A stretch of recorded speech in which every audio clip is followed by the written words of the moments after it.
here's what we don't have a long history of: Democrats fighting back. And in this case, they have started doing that. And this is the classic Obama Jujitsu move. I don't know if that's what happens in Jujitsu, but probably not. I guess I've never studied it. I don't know a thing about it. But in Jujitsu, the main thing is to take your opponent's energy and to use it against them. So in the old days, Democrats would cower from things like this, and you remember in Miami, it worked perfectly. They stopped the recount, and the Democrats did not fight back effectively.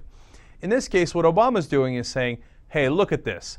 Let's take these guys who look absolutely crazy and show them to the American people as the representative of the Republicans and the healthcare industry that we're fighting. And it makes them look more ridiculous, the other side look more ridiculous, takes their energy and directs it right against them, and turns off all the moderates. It's a great idea. The DNC has put out 5 points explaining exactly how these town hall mobs are manufactured by the industry and by these right-wing groups, and they've put out ads fighting against it.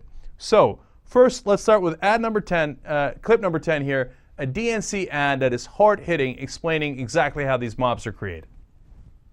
The right-wing extremist Republican base is back. They lost the election. They lost on the Recovery Act, the budget, and children's health care. They've lost the confidence of the American people after 8 years of failed policies that ruined our economy and cost millions of jobs. Now, desperate Republicans and their well-funded allies are organizing angry mobs, just like they did during the election. Their goal? Destroy President Obama and stop the change Americans voted for overwhelmingly in November. It will break him. I hope he fails. This mob activity is straight from the playbook of high-level Republican political operatives. They have no plan for moving our country forward, so they've called out the mob. And I want to know, why are you people ignoring his birth certificate? Call the Republican Party. Tell them you've had enough of the mob. The Democratic National Committee is responsible for the content of this advertising.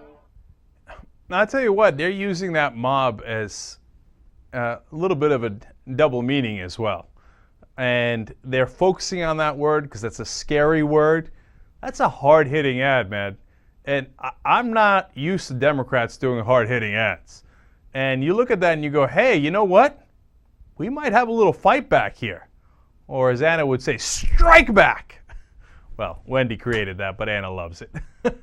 So, Democratic strike back in a way that I have not seen in a while, they say. And what they're doing is they're highlighting not only the people getting burned in effigy there, as you saw in that clip, but the SS signs, you know, the reference to the Nazis, and they're highlighting how these guys are absolutely extreme. And in the memo that they released, they're reminding the press how some of these mobs got violent. One of the congressmen had to be escorted to his car by the police because they were afraid for his safety. The other one burned in effigy, et cetera, et cetera. The list goes on and on.